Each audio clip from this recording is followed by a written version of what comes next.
Bref, arrêtons de parler de futur, retour en arrière. Pour terminer, place aux archives. Retour sur des événements mythiques qui ont marqué la radio française. Des ondes vocastes, les archives.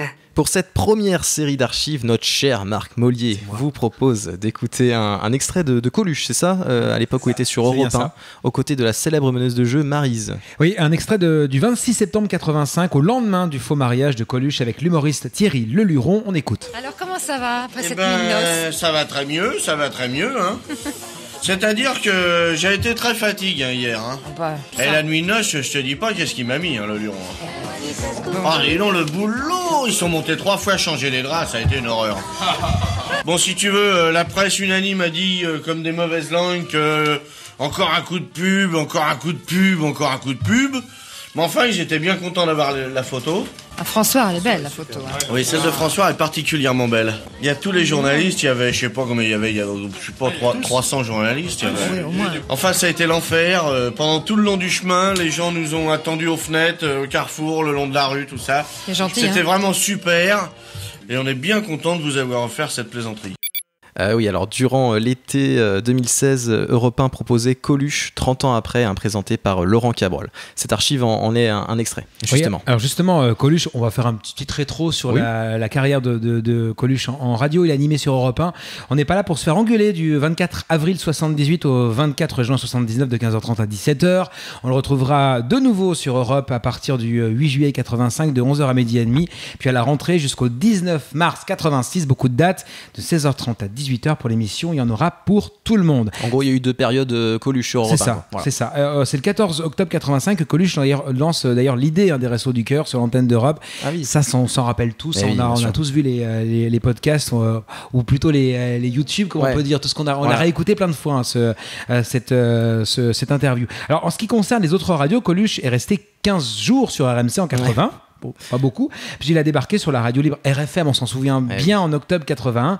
Anthony, tu n'étais pas né. Toi, tu t'en souviens. Voilà. Wow. Alors, malgré le brouillage opéré par les autorités publiques, il anime bénévolement l'émission L'Humour continue pendant les travaux jusqu'au 10 décembre 81. Alors, pour l'anecdote, le 24 décembre de la même année, déguisé en Père Noël, il dépose une pétition de 600 000 signatures en soutien à RFM au ministre de la Communication. D'ailleurs, si vous avez des archives de cette époque-là, franchement, on est preneur. Hein. On en trouve nulle part. On a parlé de RFM et sachez qu'on enregistre depuis Toulouse. Donc du coup, la transition est toute trouvée pour parler de RFM Toulouse et notamment de Jean Dupuis, un animateur et enseignant à Sud-Formadia, décédé en avril 2013. Le blog Le Transistor par Hervé Marché en a parlé à l'époque et propose même des archives. En voici un exemple, un extrait d'intervention. RFM, le meilleur de la musique et une des plus belles chansons de Laurent Voulzy sur RFM. Ah, quelle belle soirée hier au Bikini pour le concert des Bébés Brunes et surtout pour l'after show VIP avec le groupe au complet, séance de dédicaces, photos, discussions, bref, c'était très sympa. Les photos sur Facebook, sur la fanpage d'RFM Toulouse. Mesdemoiselles, mesdames, on a bien fait les choses aujourd'hui pour vous, on a commandé le soleil. Bonne fête avec le meilleur de la musique, Michael Jackson, tout de suite France Gall et Kin.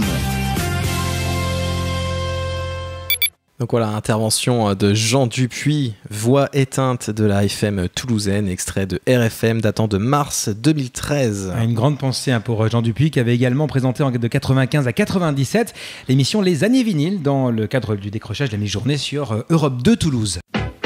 1960-1984, du lundi au vendredi, Europe 2 fait revivre le vinyle avec Jean Dupuis. 1940, Jean Dupuis découvre le disque vinyle. 1996, il en fait profiter tout le monde. Il passe de la musique de jeunes. Cotton et boule d'or. Faudrait quand même pas exagérer là. Hein. Les Années Vinyles sur Europe 2 du lundi au vendredi, 12h30, 14h. Et on reste à Toulouse avec une radio de service public, alors dont j'ignorais mais complètement l'existence avant.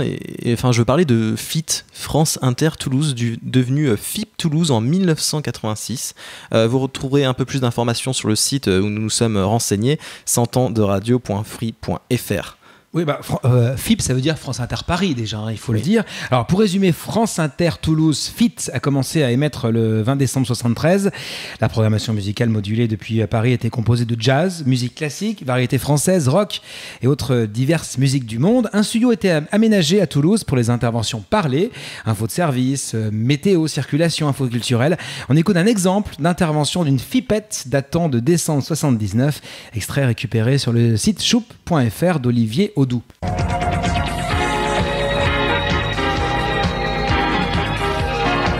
Faites des petits tas que vous arrangerez avec amour, ou bien faites ce que bon vous semble. De toute façon, il n'y aura pas de collecte d'ordures ménagères aujourd'hui, demain, ni le 1er janvier. Par contre, ne loupez pas le ramassage du lundi 31 décembre qui, lui, a été programmé.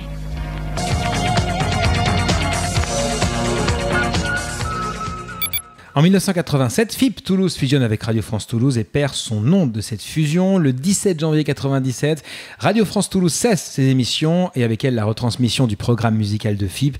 La fréquence a été cédée au Move. Et oui, et le 17 juin 2008, FIP a obtenu de nouveau la fréquence sur Toulouse, le 103.5, c'est ça, mais en passif, sans décrochage locaux. C'est bien dommage. Des ondes Vocast.